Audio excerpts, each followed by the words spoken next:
بسم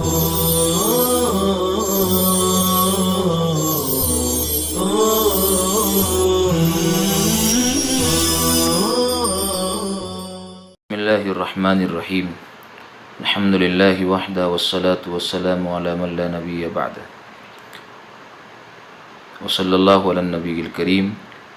باب الوصیۃ بالسکنى والخدمة والثمرة قال وتجوز الوصیۃ بخدمة عبده وسکنى داره سنین معلومة وتجوز بذلك ابدا۔ حضرات محترم، اس سے پہلے والے ابواب میں اعیان کی وصیت کا بیان تھا اور یہاں سے منافع کی وصیت کو بیان فرما رہے ہیں۔ یعنی کچھ چیزیں ایسی ہوتی ہے جو فی الحال موجود ہے، جیسے گھر، اور بعض چیزیں ایسی ہوتی ہے جو فی الحال موجود نہیں بلکہ حاصل ہو سکتی ہے۔ جیسے یوں کہے کہ میری وفات پر میرے اس باغ میں جو پھل آوے وہ بکر کے لیے میں وصیت کرتا ہوں وغیرہ، اس کو منافع کہتے ہیں۔ تو جس طرح انسان اپنی زندگی کے بعد کسی کو اپنی چیز کے اصل کا مالک بنا سکتا ہے وصیت کے راستے سے، منافع کی وصیت بھی کر سکتا ہے۔ اس لیے کہا کہ وصیت جائز ہے اپنے غلام اور اپنے گھر کی رہائش کی، اپنے غلام کی خدمت کی، گھر کی رہائش کی، سنین معلومتاً، چند معین سالوں کے لیے۔ تو اس لیے کہ منافع کی تملیک زندگی کی حالت میں صحیح ہے، بدل کے ذریعے ہو چاہے غیر بدل، یعنی اس کے عوض میں کچھ لیا جائے یا نہ لیا جائے، جیسے کہ اجارہ میں بدل لیا جاتا ہے، عاریت میں منافع کی بدلے کچھ نہیں لیا جاتا۔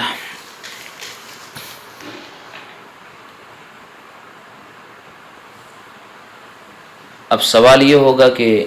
اس چیز کا مالک کون ہوگا؟ موسی ہوگا یا موسی کے ورثہ یا موسیٰ لہو بالمنافع، جس کے لیے منافع کی وصیت کی گئی۔ تو فرمایا اگرچہ اس کی عین کے اندر ملکیت ورثہ کی ہوتی ہے، لیکن منفعت کے حق میں یہ چیز موسی کی ملک پر باقی ہے، یعنی موسیٰ لہو اسی منفعت کا مالک موسی کی ملکیت پر ہوا ہے۔ جیسے وقفوں کے اندر موقوف علیہ جو منافع وقفوں کو حاصل کرتا ہے وہ واقف کی ملکیت پر حاصل کرتا ہے، کما یستوفی الموقوف علیہ منافع الوقف علی حکم ملک الوقف واقفی۔ آگے کہا وتجوز مؤقتا و مؤبدا کما فی العاریۃ، جب منافع کی وصیت جائز ہے تو پھر چند ایام کی بھی کر سکتا ہے اور ہمیشہ کے لیے بھی کر سکتا ہے، جیسے عاریت میں یہ دونوں باتیں جائز ہیں۔ اس لیے کہ ہماری اصلوں کے مطابق عاریت تملیک ہے اور وصیت بھی تملیک ہے، بخلاف المیراث، برخلاف میراث کی۔ میراث میں رقبہ کے بغیر محض منافع کے اندر میراث جاری نہ ہوگی، اس لیے کہ میراث تملیک نہیں بلکہ خلافت ہے، نائب بنانا ہے، اور خلافت اعیان باقیہ میں جاری ہوتی ہے، آراز میں نہیں، جبکہ منافع یہ آراز ہے جو باقی نہیں رہتے ہیں، اس لیے منافع کے اندر خلافت جاری نہیں ہوگی۔ اور جس طرح اپنے غلام اور گھر کے منافع کی وصیت کرنا جائز ہے، ایسے یہ بھی جائز ہے کہ غلام کو اجرت پر دینے اور مکان کو کرائے پر دینے سے جو کرایہ حاصل ہو اس کی وصیت کر دی جائے۔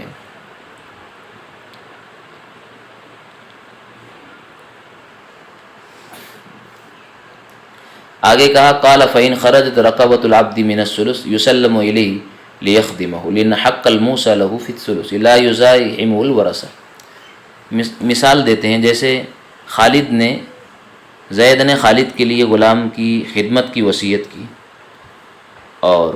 غلام کی قیمت سے 2 ثلث یا اس سے زیادہ مال اور بھی موجود ہے، یعنی غلام ثلث سے نکل جاتا ہے تو غلام خالد کے سپرد کر دیا جائے تاکہ غلام خالد کی خدمت کرتا رہے، اس لیے کہ خالد کا حق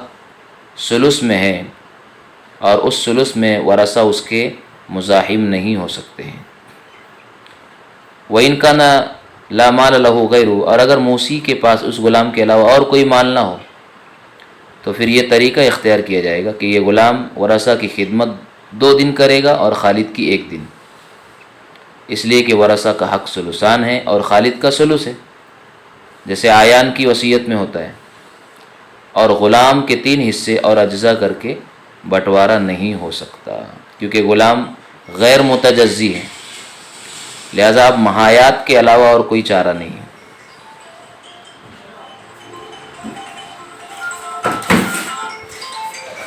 تو مہایات کو اختیار کیا جائے گا، یعنی غلام ورثہ کی خدمت 2 دن کرے گا اور خالد کی 1 دن کرے گا، اور یہ مہایات کو اختیار کرنے کی وجہ یہ ہے تاکہ دونوں کے حقوق پورے ہو سکے، ورثہ کا بھی حق بھی پورا ہو اور موسیٰ لہو کا حق بھی پورا ہو۔ برخلاف دار کے اندر سکنا کی وصیت کے، جب کہ دار ثلث سے نہ نکلتا ہو، یعنی اگر زید نے بجائے غلام کے منافع کے گھر کے اندر سکنا کی وصیت کی ہو اور گھر کے علاوہ زید کا اور کوئی مال نہ ہو تو یہاں گھر کو باعتبار اجزا تقسیم کر دیا جائے گا، یعنی 2 ثلث ورثہ کے اور 1 موسیٰ لہو کا، اور یہی اجزا کے ذریعے تقسیم کرنا انصاف پر مبنی ہے، عدل ہے، اس لیے کہ اس طریقہ کار میں موسیٰ لہو اور ورثہ کے درمیان برابری ہے، ذات کے اعتبار سے بھی کہ دونوں فریق کو مکان مل گیا، اور زمان کے اعتبار سے بھی کہ دونوں فریق کو ایک زمانے میں گھر مل گیا ہے، جبکہ مہایات میں ایک فریق کو مقدم کرنا پڑتا ہے۔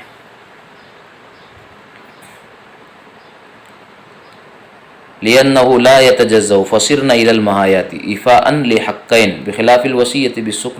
بِسُکْنَ الدَّارِ إِذَا كَانَتْ لَا تَخْرُجُ مِنَ الثُّلُثِ حَيْثُ تُقْسَمُ عَيْنُ الدَّارِ أَثْلَاثًا لِلِانْتِفَاعِ لِأَنَّهُ يُمْكِنُ الْقِسْمَةُ بِالْأَجْزَاءِ، گھر میں اجزاء کے ذریعے تقسیم ممکن ہے، وَهُوَ عَادِلٌ لِلتَّسْوِیَةِ بَیْنَهُمَا، موسیٰ لہو اور ورثہ کے درمیان زمان اور ذات کے اعتبار سے برابری کرنے کے لیے یہی طریقہ عادل ہے۔ وفی المحایات تقدیم احدہما زمانا، اور محایات میں دونوں میں سے ایک کو زمانے کے اعتبار سے مقدم کرنا پڑتا ہے، جیسے کہ ہم اوپر پڑھا کہ یہ غلام جو ہے ورثہ کی خدمت 2 دن کرے گا اور خالد کی 1 دن کرے گا، تو ظاہر سی بات ہے پہلے 1 دن خدمت یا 2 دن خدمت ہوں گی ورثہ کی اور پھر اس کے بعد دوسرے کی، تو زمانہ میں فرق ہو جائے گا، زمانے کے اعتبار سے 2 حقداروں میں سے ایک کو مقدم کرنا ہی پڑتا ہے مہایات میں۔ وَلَوْ اِقْتَسَمُوا الدَّارَ مَحَایَةً مِنْ حَیْثُ الزَّمَانِ، جیسے کہ کہا کہ دار کے اندر اجزا سے بٹوارا تو ہو سکتا ہے، تو یہی طریقہ اختیار کی جائے گا کیونکہ یہ عادل ہے اور اس میں برابری زیادہ ہے۔ اور اگر انہوں نے گھر کا بٹوارا بطور مہایات کے کیا، یعنی کہ کچھ ورثہ کچھ دن رہیں گے، اس کے بعد میں موسیٰ لہو کچھ دن رہے گا، تو یہ بھی جائز ہے، مگر پہلا طریقہ اولا ہے۔ ورثہ کے پاس جو گھر کا 2 ثلث ہے وہ اگر اس کو فروخت کرنا چاہے تو کر سکتے ہیں، یا نہیں تو ظاہر روایت یہ کہ نہیں کر سکتے، اور امام ابو یوسف سے منقول ہے کہ جائز ہے، کیونکہ وہ خالص اپنے حق میں تصرف کر رہے ہیں۔ وَلَوْ اِقْتَسَمُوا الدَّارَ مَحَایَةً مِنْ حَیْثُ الزَّمَانِ تَجُوزُ أَيْضًا لِأَنَّ الْحَقَّ لَهُمْ إِلَّا أَنَّ الْأَوَّلَ هُوَ الْأَعْدَلُ أَوْلَى وَلَيْسَ لِلْوَرَثَةِ أَنْ يَبِيعُوا مَا فِي أَيْدِيهِمْ مِنْ ثُلُثَيِ الدَّارِ، ورثہ کے پاس جو ان کے حصے کا 2 ثلث ہے گھر، وہ اسے بیچ نہیں سکتے ہیں، لیکن امام ابو یوسف کہتے ہیں ان لہم ذالکا، ورثہ کو اپنے حصے کے گھر کو بیچنے کی اجازت ہوں گی، لأنہ خالص ملکہ۔ ظاہر و روایت کی دلیل یہ کہ ان حق الموسیٰ لہو ثابت فی سکن جمیع الدار، کہ موسیٰ لہو کا جو حق ہے وہ پورے دار کی سکنا میں ہے، کہ اگر میت کا ترکہ ظاہر ہو جائے اور یہ مکان تہائی سے خارج ہو جائے تو اس کو پورے مکان کے سکنا کا حق حاصل ہوگا۔ ایسے ہی موسیٰ لہو کو ورثہ سے مزاحمت کا بھی حق، گھر کے اس حصے میں جو ورثہ کے قبضے میں، یعنی موسیٰ لہو کے قبضے میں جو ہے اگر وہ خراب ہو جائے تو اس کو حق ہوگا کہ ورثہ سے وہ حصہ طلب کرے جو ورثہ کے قبضے میں۔ کیونکہ اس گھر کی مرمت کی ذمہ داری ورثہ پر ہے، اور موسیٰ لہو کو فقط حق کے سکونت ہے تو مزاحمت کا بھی حق حاصل ہوگا، اور اگر ورثہ کو بیع کی اجازت دے دی جائے تو موسیٰ لہو کے حق کا باطل کرنا لازم آتا ہے، لہذا ورثہ کو اس سے منع کیا جائے گا۔ وجہ ظاہر ان حق الموسیٰ لہو ثابت فی سکن جمیع الدار بأن ظہر للمیت مال آخر وتخرج الدار من الثلث وكذا له حق المزاحمة فيما في أيديهم إذا خرب ما في يديه والبيع يتضمن ابطال ذلك۔ بیچنے کی اجازت مزاحمت یہ جو ہے موسیٰ لہو کے حق کو باطل کر رہی ہے، فمنعوا عنہ، اس سے ورثہ کو روکا جائے گا۔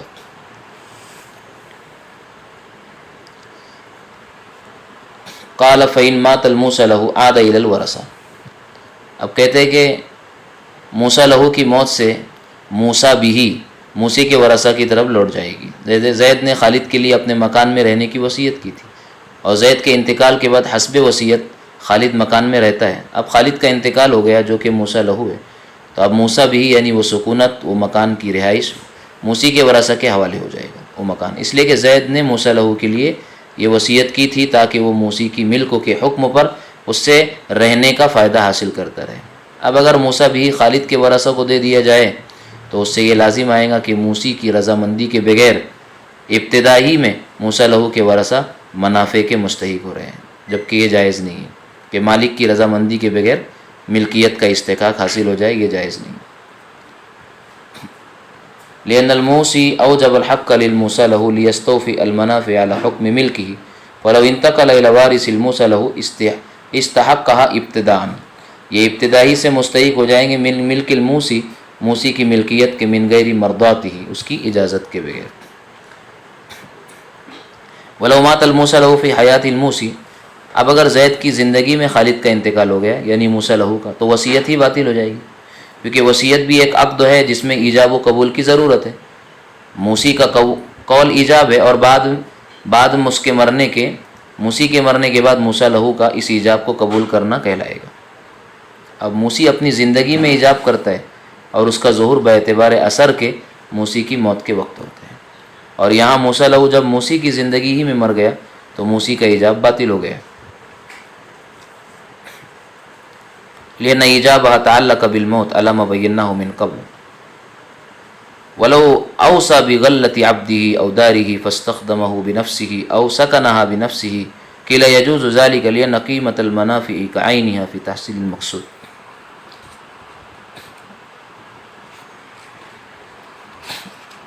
اگر موسی نے اپنے غلام کی یا اپنے گھر کی آمدنی کی وصیت کی، پس موسیٰ لہو نے غلام سے خود خدمت لی یا گھر میں خود رہا، تب کہا کہ ایک قول یہ کہ جائز ہے۔ مثلا زید خالد کے لیے یہ وصیت کی کہ خالد میرے گھر کی مزدوری لیا کرے گا یا میرے گھر کا کرایہ لیا کرے گا، تو وصیت جائز ہے۔ لیکن اگر گھر میں خالد خود رہنا شروع کر دے یا غلام سے خدمت لینے لگے تو یہ جائز ہے یا نہیں؟ مصنف نے فرمایا کہ اس میں اختلاف ہے، بعض حضرات نے کہا اس کو جائز قرار دیا اور بعض نے اس کو ناجائز قرار دیا۔ پھر مصنف نے قول ثانی کو ترجیح دیتے ہوئے اس کو اصح قرار دیا کہ جائز نہیں ہے، اور در مختار وغیرہ میں اسی کو مفتہ بھی قرار دیا ہے۔ قیل یجوز ذلک لأن قیمت المنافع کعینھا، اس لیے کہ منافع کی قیمت عین کی طرح ہے مقصود کو حاصل کرنے میں، لیکن اصح قول یہ انہ لا یجوز، کیوں؟ لأن غلۃ دراہم و دنانیر، اس لیے کہ آمدنی دراہیم اور دنانیر ہے، وقد وجبت الوصیۃ بها، اور وصیت کا وجوب آمدنی کے ساتھ ہوا ہے، وہذا استیفاء المنافع، اور یہ منافع کو حاصل کرنا ہے، وہما متغایران و متفاوتان فی حق الورثہ، غلہ اور منافع یہ دونوں جدا گانا ہے، الگ الگ ہے ورثہ کے حق میں۔ قول اول کی دلیل یہ کہ جب خالد کے لیے غلام اور دار کے منافع کی قیمت لینے کا حق ہے تو عین منافع حاصل کرنے کا بھی حق ہوگا، کیونکہ مقصود میں دونوں برابر ہے۔ اور قول ثانی کی دلیل یہ ہے کہ موسیٰ بھی آمدنی ہے نہ کہ عین منافع، اور ان دونوں میں تغایر اور فرق ہے، اس لیے کہ آمدنی دراہیم اور دنانیر ہے اور یہی موسیٰ بھی ہے، اسی کی وصیت کی گئی ہے۔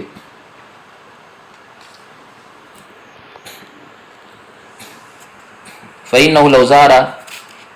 دين يمكنهم أداؤه من الغلة بالاستدراج منه بعد استغلالها ولا يمكنهم من المنافع بعد استيفائها بعينها ولیس للموصى له بالخدمة۔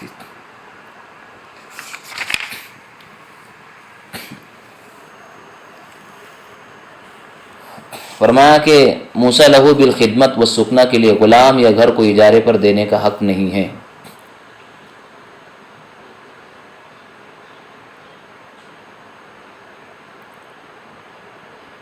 ولیس للموصى له بالخدمة والسکنہ ان یواجر العبد او الدار۔ زید نے خالد کے لیے وصیت کی لیکن غلام کی خدمت یا گھر میں رہنے کی وصیت کی تو وصیت جائز۔ اب خالد چاہتا ہے کہ ان سے کرایہ حاصل کروں اور آمدنی حاصل کروں تو یہ جائز ہے یا نہیں، اس میں اختلاف ہے۔ ہمارے نزدیک یہ جائز نہیں ہے اور امام شافعی رحمۃ اللہ علیہ کے نزدیک جائز ہے۔ حضرت امام شافعی رحمۃ اللہ علیہ کی دلیل یہ ہے کہ خالد وصیت کی وجہ سے منافع کا مالک ہو گیا، اور جب وہ مالک ہو گیا تو اس کے لیے جائز ہے کہ وہ کسی اور کو اس کا مالک بنائے، خواہ مفت مالک بنائے یا معاوضے کے ساتھ، مفت جیسے عاریت پر دے اور معاوضے کے ساتھ جیسے اجارے پر دے۔ اس لیے کہ امام شافعی کے نزدیک جیسے دراہیم اور دنانیر موجودات عینیہ ہیں تو اسی طرح ان کے نزدیک منافع بھی موجودات عینیہ ہیں۔ تو جیسے اعیان کی تملیک جائز ہے اسی طرح منافع کی تملیک بھی جائز ہے۔ وقال الشافعی رحمہ اللہ تعالی لہ ذلک لأن بالوصیۃ ملک المنفعۃ، وصیت سے وہ منفعات کا مالک ہو گیا، فیملک تملیکہا من غیرہ، لہذا وہ اس کے علاوہ کا بھی مالک ہو جائے گا، یعنی آمدنی کا،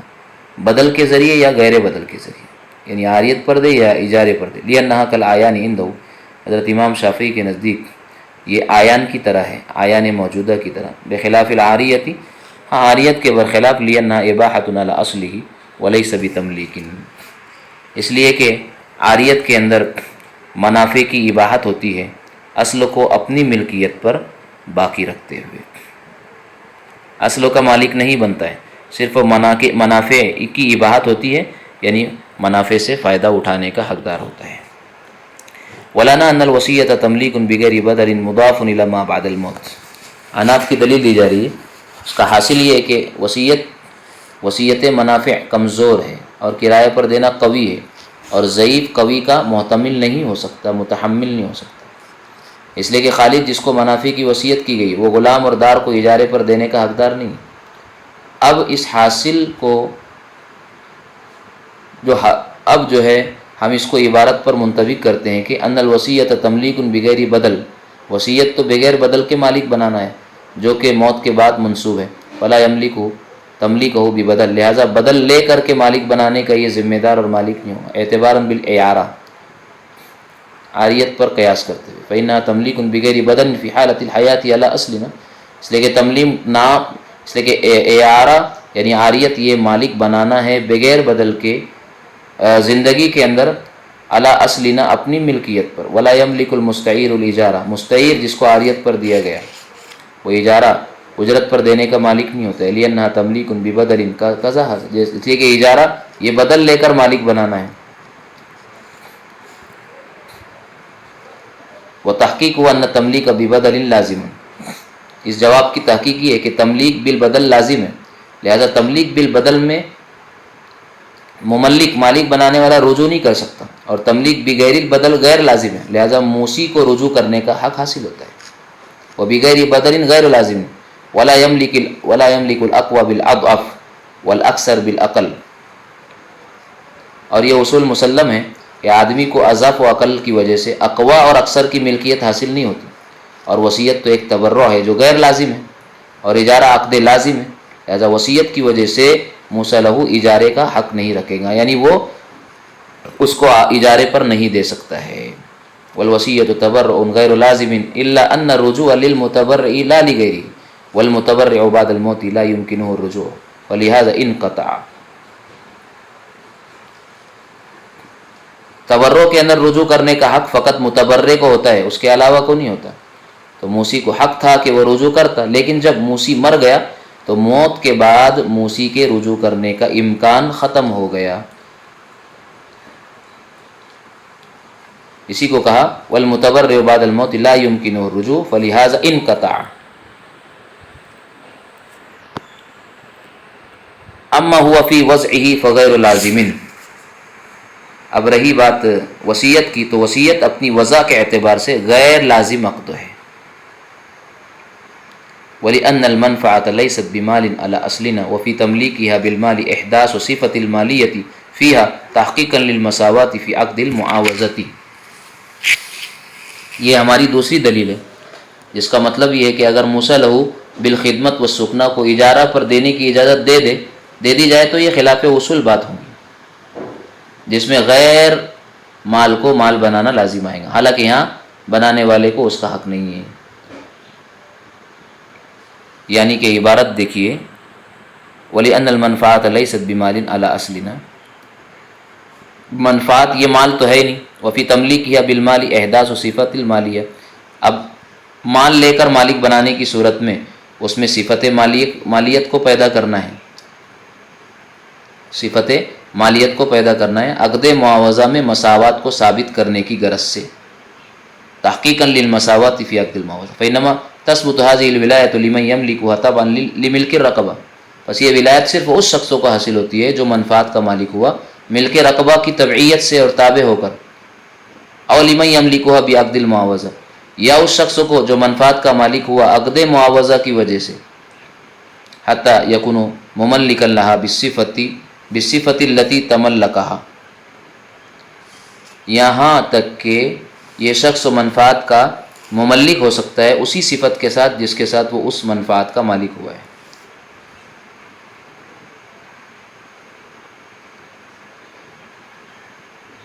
جو منافع میں مالیت کی صفت پیدا کر سکتے ہیں وہ دو فریق ہیں، عبارت کا مطلب یہ ہے، نمبر ایک جو عقد معاوضہ کی وجہ سے منافع کا مالک ہوا ہو جیسے مستاجر، لہذا اس کو اجرت پر دینے کا حق ہوگا، نمبر دو جو منافع کا مالک ملک رقبہ کی تبعیت میں ہوا، تابع ہو کر ہوا، جیسے مشتری، وارث وغیرہ، تو یہ دونوں فریق جس نہج پر منافع کے مالک ہوئے اسی نہج پر دوسروں کو بھی منافع کے مالک بنا سکتے ہیں، اور جو فقط منافع ہی کا مالک ہوا ہے وہاں فقط منافع ہی مقصود ہے اور مالک بھی بغیر عوض کے بنائے تو اس کو یہ حق نہ ہوگا کہ وہ عوض کے ساتھ عوض لے کر دوسروں کو اس کا مالک بنائے، یعنی اجارے پر دے، ورنہ تو یہ لازم آئے گا کہ جتنی چیز کا وہ خود مالک نہ ہو سکا اس کا دوسروں کو مالک بنا رہا ہے، جبکہ یہ جائز نہیں ہے، اور یہی حال یہاں موسیٰ لہو کا بھی ہے۔ اما اذا تملکها مقصودۃ بغیر عوض ثم ملکها بعوض کان مملکا اکثر مما تملکه مالا،